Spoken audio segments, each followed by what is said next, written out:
Di balik sejarah panjang Indonesia, berdiri sebuah kerajaan yang mengukir jejak peradaban awal di tanah Jawa, Kerajaan Tarumanegara. Pada abad ke-4 hingga abad ke-7 Masehi, berdirilah sebuah kerajaan yang berkuasa di wilayah Pulau Jawa bagian barat yang merupakan salah satu kerajaan tertua di Nusantara.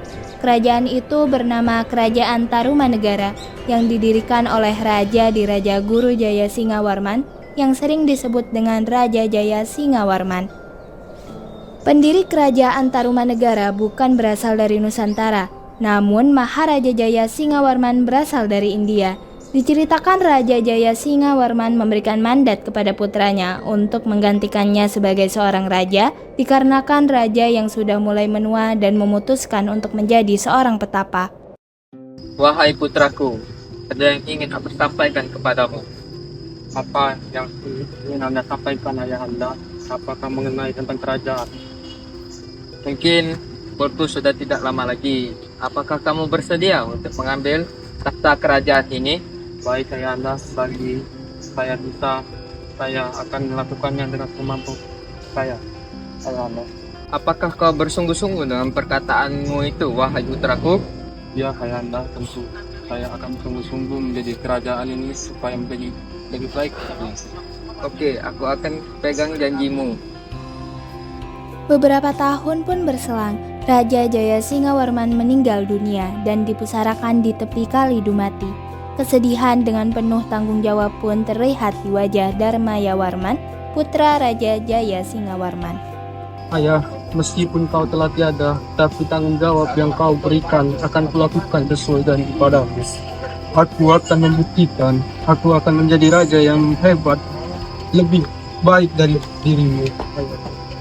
Setelah 8 tahun memimpin, Raja Darmayawarman pun meninggal dunia. Ia telah membuktikan untuk menjadi raja seperti ayahnya, bahkan lebih baik. Sepeninggalnya Raja Darmayawarman, kerajaan diambil alih kepemimpinannya oleh Raja Maharaja Purnawarman yang merupakan raja ketiga Tarumanegara.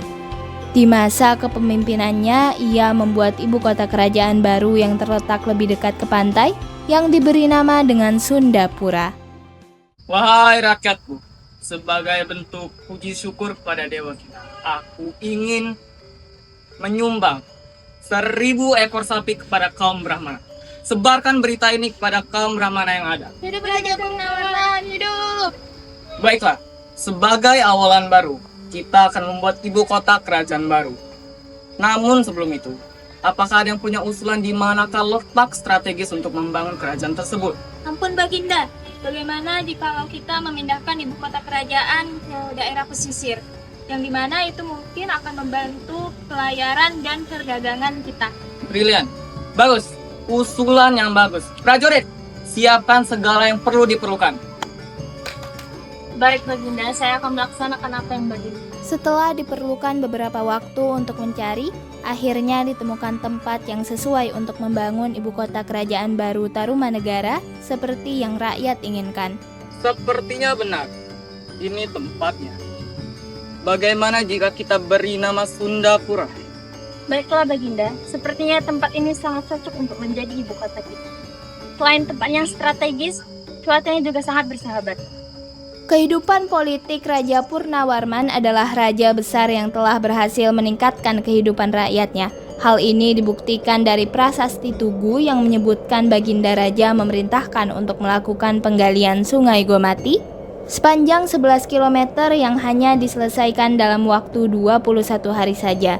Raja juga memerintahkan lagi untuk menggali Sungai Candrabaga yang berfungsi sebagai jalur perdagangan, mengendalikan banjir, dan menghindari kekeringan pada musim kemarau.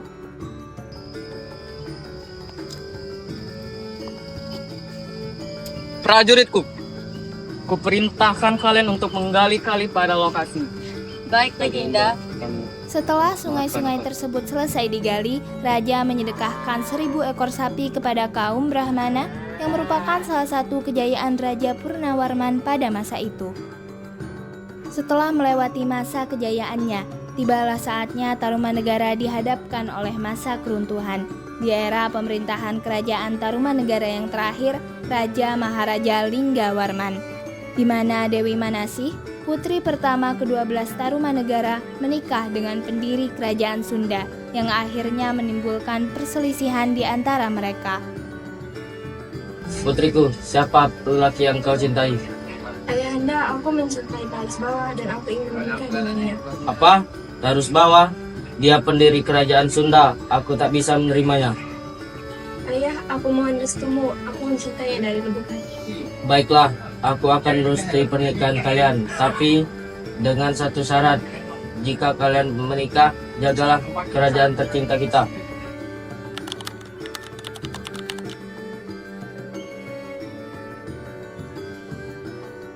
Akhirnya, kerajaan ini sudah di tanganku. Jadi, kau hanya ingin merebut kekuasaan? Ya, aku ini memanfaatkanmu untuk merebut kekuasaan ini. Aku tidak menyangka kau mencintaiku bukan karena cinta, tapi kan ingin merebut harta ayahanda.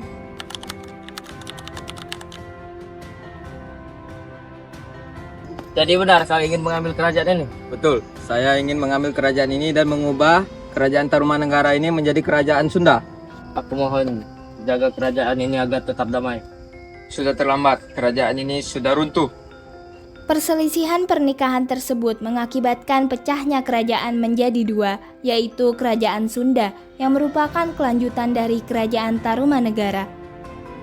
Di bawah pimpinan menantunya, Raja Maharaja Tarus Bawah dan Kerajaan Galuh, yang dimana Kerajaan Sunda maupun Kerajaan Galuh merupakan kerajaan bawahan Kerajaan Tarumanegara pada masa itu.